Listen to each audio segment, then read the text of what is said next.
Salut les devins, c'est Saikyo. On a de tout nouveaux spoilers concernant le tout prochain chapitre de Boruto to Blue Vortex, le 9ème, et d'ailleurs on a eu de belles nouvelles que je vous ai partagées en shorts concernant la venue de l'auteur et du dessinateur Masashi Kishimoto et Mikio Ikimoto en France dès cet été, ainsi que la sortie annoncée du tome numéro 1 de ce même manga to Blue Vortex. Vous avez deux petits shorts, moins d'une minute, qui vous attendent en zone de description et c'est à visionner sur YouTube. Pour le prochain chapitre de cette période de l'histoire de Boruto post-ellipse, le site officiel de Naruto, de l'univers en général, s'est activé en nous proposant cette page. Il n'y a pas de détails supplémentaires, il n'y a pas de dialogue particulier à l'intérieur de celle-ci, ni même sur la page du site officiel qui nous l'a proposé. Ce que l'on y constate ici, c'est que le combat Kawaki-Boruto semble démarrer, voire même dans une certaine mesure a déjà débuté. L'œil de Kawaki, hérité d'Ishiki, s'active, celui que j'ai autrefois surnommé le Dharmagan, permettant l'apparition et l'attaque via les espèces de tiges noires souvent manipulées par les Otsutsuki, et la scène nous est présentée d'une manière à penser que Boruto les esquiverait.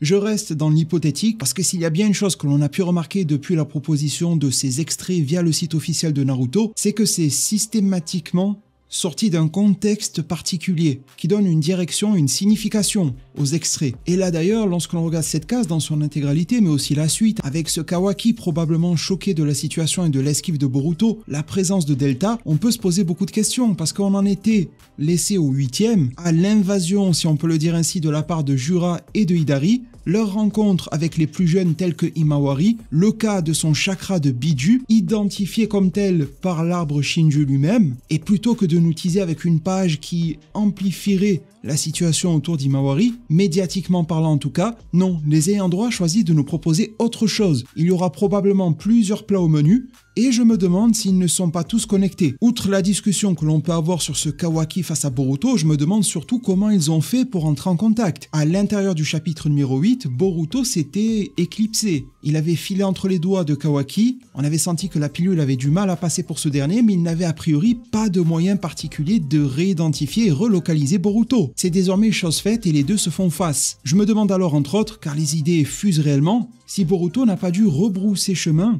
lorsqu'il a été informé ou lorsqu'il a ressenti la présence des Shinju à Konoha, et en particulier le fait que ses amis les plus proches, ainsi que son sang, Himawari, y faisaient face. C'est un danger majeur, et il est probable que ce move-là, de la part des Shinju, ait forcé celui de Boruto, incluant de fait une nouvelle détection de la part de Kawaki qui a dû le prendre à part dans un 1v1. Cela n'est que ma supposition, mais il faudra. Et j'ai très bonne confiance en le fait que ce chapitre nous expliquera comment cette rencontre a priori au sommet aura lieu. Personnellement, et pour ne pas être déçu, je m'attends à pas grand chose. Un élan de supériorité de la part de Boruto sur Kawaki qui pourrait motiver ce dernier à s'entraîner ou évoluer d'une manière ou d'une autre ensuite pour revenir au fameux combat que l'on a déjà aperçu dans le premier chapitre et premier épisode de Boruto, des informations de la symbolique au cœur des échanges de ces deux autoproclamés frères, quid également de Delta qui reste ici en marge. Boruto pourra-t-il déverrouiller quelque chose vis-à-vis du fait que ses parents soient décédés, car au final Kawaki en est la clé, et évidemment nous indiquer ce qu'il adviendra de Himawari face à des créatures telles que le Shinju.